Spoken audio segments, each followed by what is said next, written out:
and we will rise together. No one will stop us from rising as a people. Yes, second question, Honorable Vice President.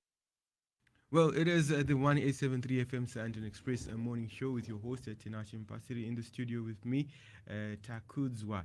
Takudzwa Dondo. Yes, Takudzwa, how have you been finding the morning so far?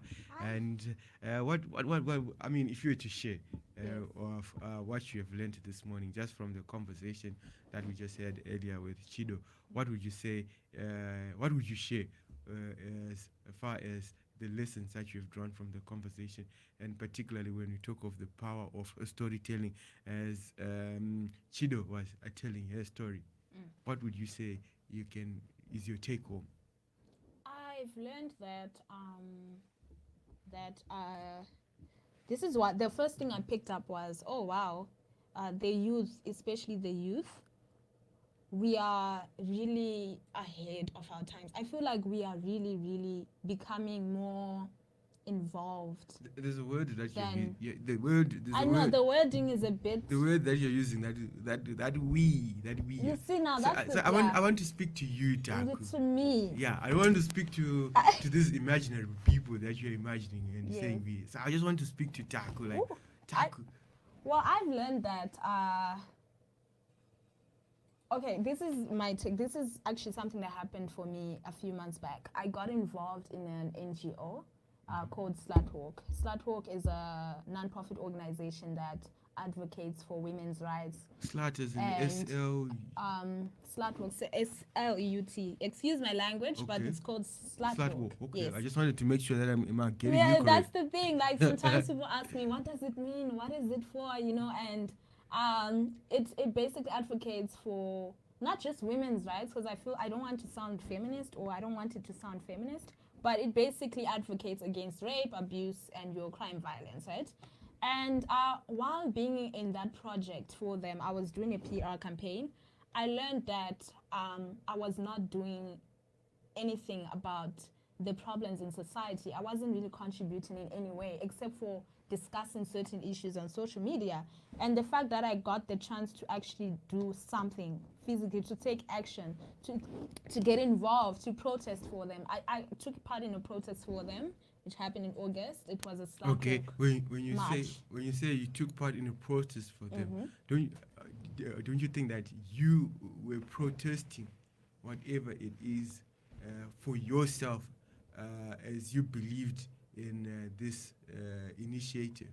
Yes, I highly believed in it because I've been through some, I'd say, your slut shaming, where someone would come to me and maybe they would ask for pictures, like send me pictures, and then I'd refuse. I'd say no, and then they'll call me names like the B word, or those type of names, to make me feel less of a woman. And I felt like I could actually take part for myself and for anyone else who has been through that. And I felt so empowered. And I remember Chido saying she feels more confident now that she's doing this Youth Foundation initiative.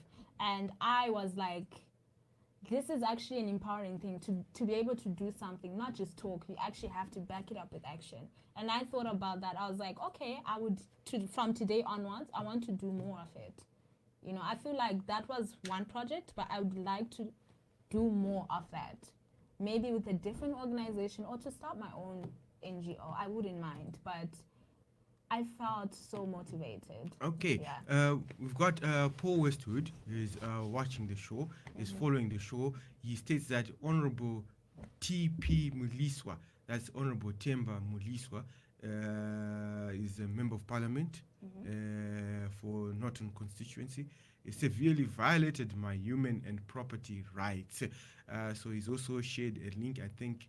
Okay, let's also get to see what's on that link. But Paul, Mr. Westwood, I would greatly appreciate if you'd also join us on this conversation by simply clicking the StreamYard link that I've just shared on the comments section, so that you can just share your story with our viewers, with our listeners this morning, and tell us what is it that exactly that Honorable Temba Muliswa did when you say he violated your human rights, he violated your property rights, please feel free to share your story with other individuals so that they know what actually happened. And people might be wondering, what is it that Mr. Paul Westwood you're saying about Honorable Temba Muliswa? And because some people think that believe that Honorable Temba Muliswa is the best MP or member of parliament that is in the parliament of Zimbabwe, since he's an independent member of parliament. So just join us in the conversation. Just tell your story, because you never know who could be listening, and those who could be listening, what they could actually learn from your story this morning. So yes, as we get ahead with the conversation, I mean, as we also look forward to Mr. Westwood probably joining us in conversation. Then we can be able to.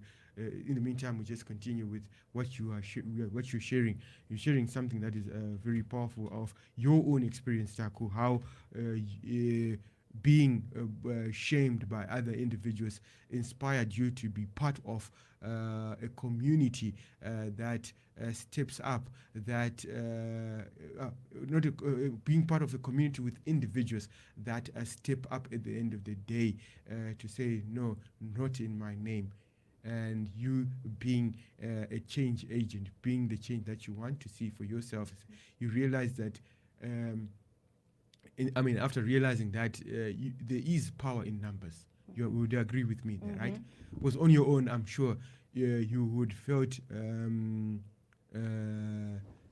like you're defeated.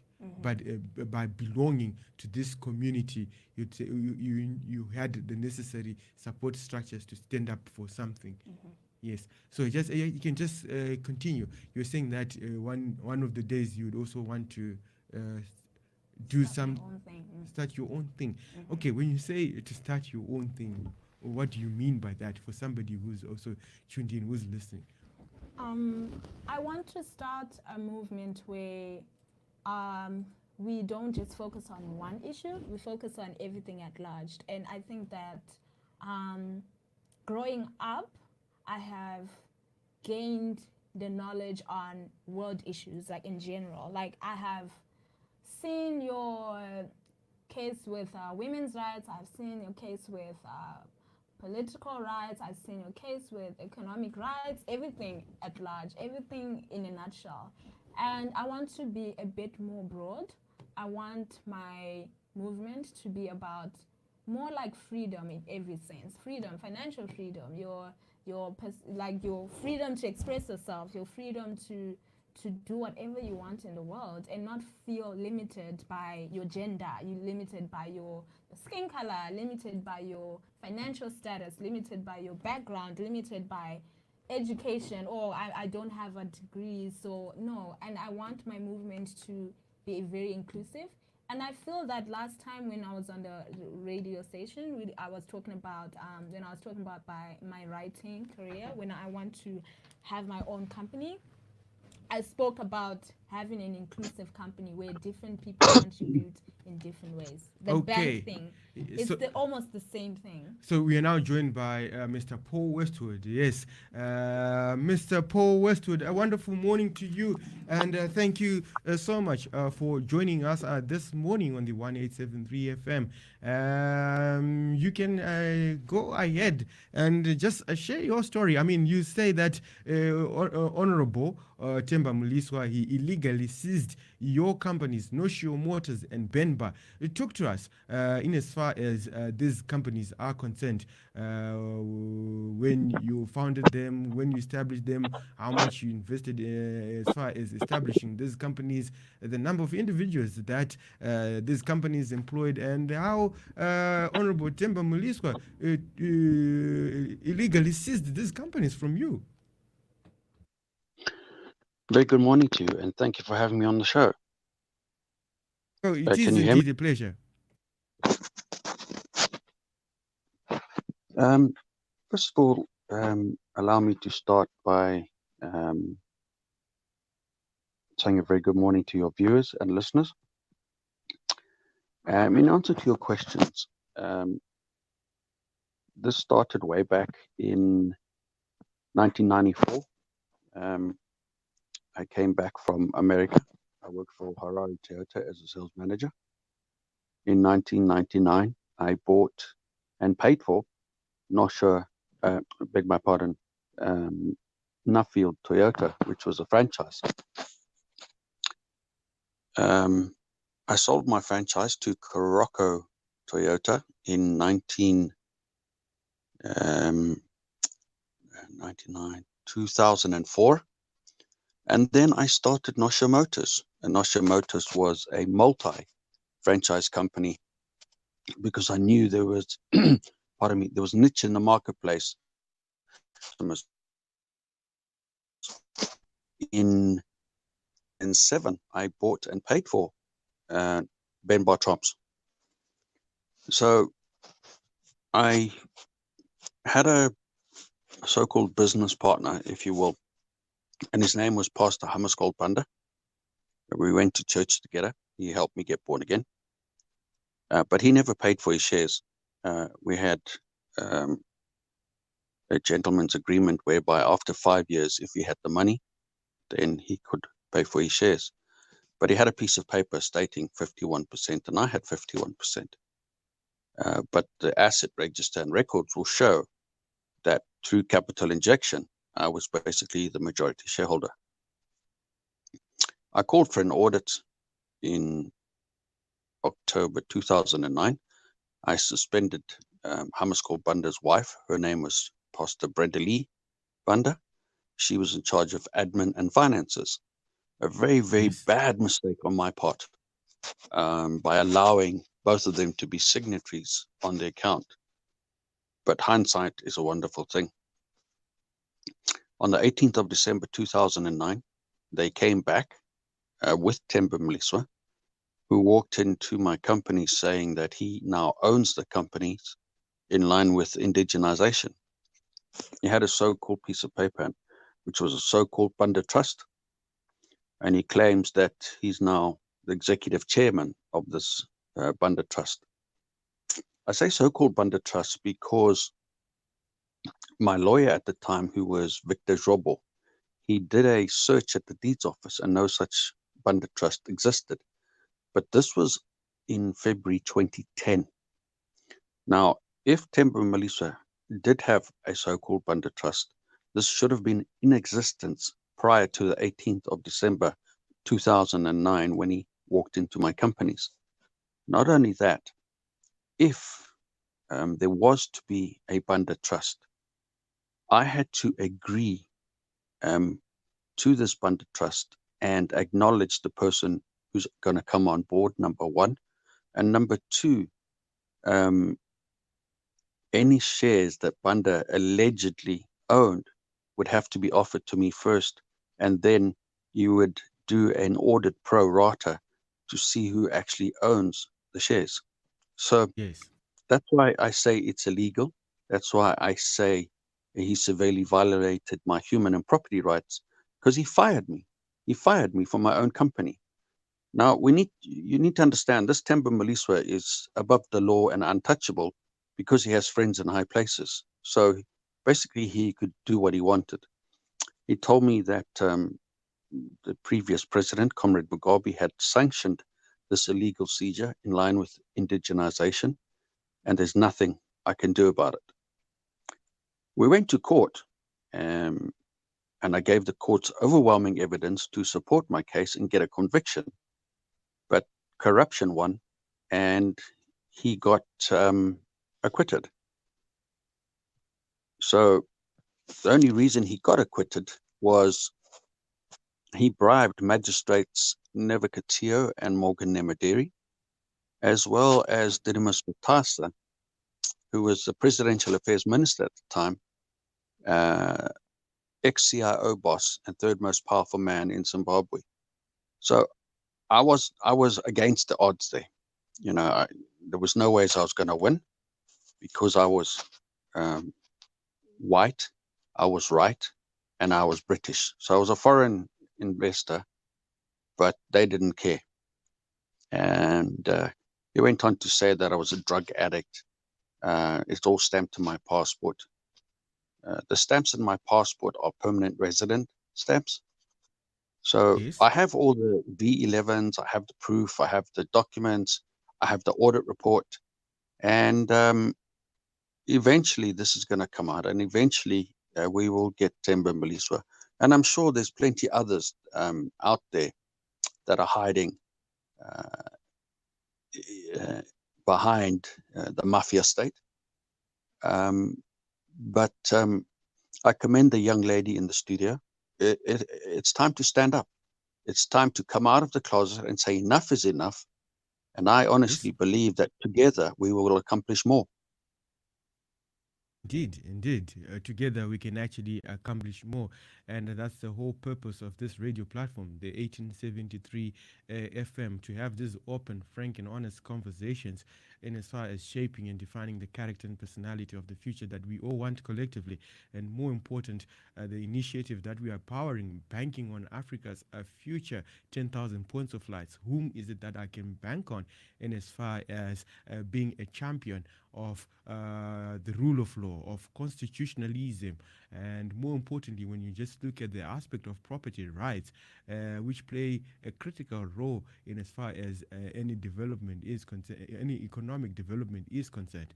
So, Mr. Westwood, if you just to share with our viewers, with our listeners on the 1873 FM this morning, what is it right now that you are doing so that this gets out there into the world, and people can also get to learn and hear about your story? This is a factual case. I went to my MP when I came. I was forced to flee Zimbabwe with nothing but a suitcase, and I illegally lost £1 million. And that was due to all my machinery that was in the factory: lathe machines, milling machines, bending machines, vehicle hoists. There's a whole lot of stuff. I don't want to name it all. And Themba Mliswa will turn around and claim that he was coming to get what was rightfully his, because he lent Hammarskjöld Banda $100,000, and then Hammarskjöld Banda used his share certificate, I go like that, inverted commas, as collateral. Well, whatever Hammarskjöld Banda and Themba Mliswa did together, that's none of my company's business. That's a separate agreement between two third parties, and Yes. Themba Mliswa should go after Hammarskjöld Banda. It's got nothing to do with my companies. Themba Mliswa is in violation of the Companies Act, the Banking Act, and Telecommunications Act. He sent a threatening death message to me via text message. He used the so-called Banda Trust to illegally open a Premier bank account without my knowledge and or approval. Customers paid into this account, so they were duped there.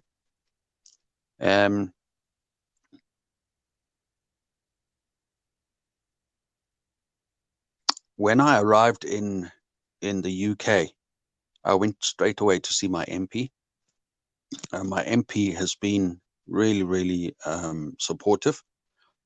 We wrote to the previous president. We wrote Yes. to Parliament of Zimbabwe. Yes. We wrote to the Speaker of Parliament. We've written to the current president. Yes. Restoration of Human Rights have written to the current president. My MP has written to the current president. I personally have written to the current president. I've been to see the Minister for Africa at the British Parliament. I've been to see Foreign Affairs. My ambassador in Zimbabwe has my file, and the Foreign Affairs Minister, Comrade S.D. Moyo. Moyo. I've written to Zimbabwe Anti-Corruption. I've written to Justice Moya. She has my file. I wrote to the Director of Public Prosecutors, Florence Nyembi. I wrote to the Law Society of Zimbabwe. I wrote to Mishrod Guvamendi, Chris Mutangadura, and the Justice Minister at the time. They all have my case file. All the facts are there in court. It's a public domain, so they can go and have a look. But to this day, Themba Mliswa is hiding, running away from the truth. But I honestly believe that because President Mnangagwa is totally against corruption, he's trying to build relationships, and he's encouraging FDI that Zimbabwe is open for business. A precedent needs to be set to show the world that this will never, ever happen again to anyone investing in Zimbabwe. No one should be above the law. No one should be immune from prosecution because they have friends in high places and politically well connected. The Constitution is there for a reason. And the Zimbabwe government should have protected me as a foreign direct investor. As a state witness, they should have protected me as I had a serious claim against Honorable Themba Mliswa. So, I mean, Mr. Westwood, when you look at the individuals that you have actually mentioned, that you have written to, I mean, you wrote to the former president, the late Robert Mugabe, you've written to S.B. Moyo, who happens to be the current Minister of Foreign Affairs. You've written to His Excellency, Comrade Mnangagwa. Have you had any responses from these individuals and even from the Zimbabwe Anti-Corruption Commission? Have they responded to the letters that you have written to them? No, sir. Not one word. So none of them have responded to your letters? No, sir. Nothing.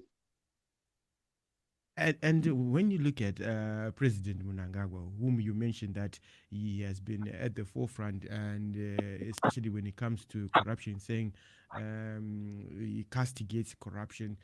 When you look at President Mnangagwa, in as far as a man who who understands would you say he's a man who understands the rule of law? He's an ex-justice minister. He's a lawyer. I would like to believe so, yes. I honestly believe, and I hope and I pray that perhaps by me coming forward today, that this might get to the president again. I think the more people speak about what is happening on the ground, not just myself, but the young lady and others out there in the marketplace, the more that the truth will set you free and will be told. Let's not forget, Themba Mliswa not only did this to my family and I, he stole a farm, he beat the farm owners. That was a lady, Jenny Parsons. He beat John Coast. He beat Ellen Parsons. There was a CIO officer there. He beat him up, and a police officer, he knocked his teeth out. He beat his own farm workers with barbed wire. And he left them scarred for life. Who does this in the 21st century? Yet he gets away with literally murder. Enough is enough. And I'm using my case as a platform to help free the amazing people of Zimbabwe and expose human rights abuses. In answer to your question, it's there in black and white. What His Excellency chooses to do with that, honestly, it's up to him. Okay, there's an audio clip that I want to play, and in this audio clip, personally, I had actually asked a question to His Excellency President Emmerson Mnangagwa when he was still Vice President of Zimbabwe, when he came to Johannesburg, and there was a forum that was taking place where him and other dignitaries within the government of Zimbabwe that time and other business people were attracting investment into Zimbabwe. So I just want you to listen to this clip and tell me what you think of what President Emmerson Mnangagwa had to say about the rule of law. So Yes, here it goes. A gentleman once remarked that the opposite of poverty is not wealth, but it is the rule of law. So that being said, this listener stated, absent the rule of law, development is a mirage. What is your take on that? He is correct. Where there's no rule of law, where there's no peace, where there's no order, development cannot thrive because there's conflict. Fortunately, in our region, we have little spots of conflict here and there, but in the main, there is peace. In Zimbabwe, we are peaceful. We observe the rule of law in Zimbabwe. And what are the tenets of the rule of law? Those who commit crime were arrested. They go to courts, some get discharged, some are sentenced to prisons, and we have our prisons full with such people. Another tenet is that we must always submit ourselves as government to elections every 5 years, and that we've complied with for the last 38 years when we became independent. That's constitutionalism. We stick to that. In fact, this is why we went to war. We lost thousands, tens and tens of thousands of our brothers and sisters, the same as South Africa. For us to be where we are today, so that we have democracy in the country, that is there. Yes, of course, we have constraints sometimes of implementing the ideals which we have as a result of resources and as a result of sanctions that have been imposed on us. But as I already said, we feel we should not be constrained by these sanctions by those who do not want to see Africa develop, those who do not want Africans develop. So we are now saying we will rise, and we will rise together. No one will stop us from rising as a people.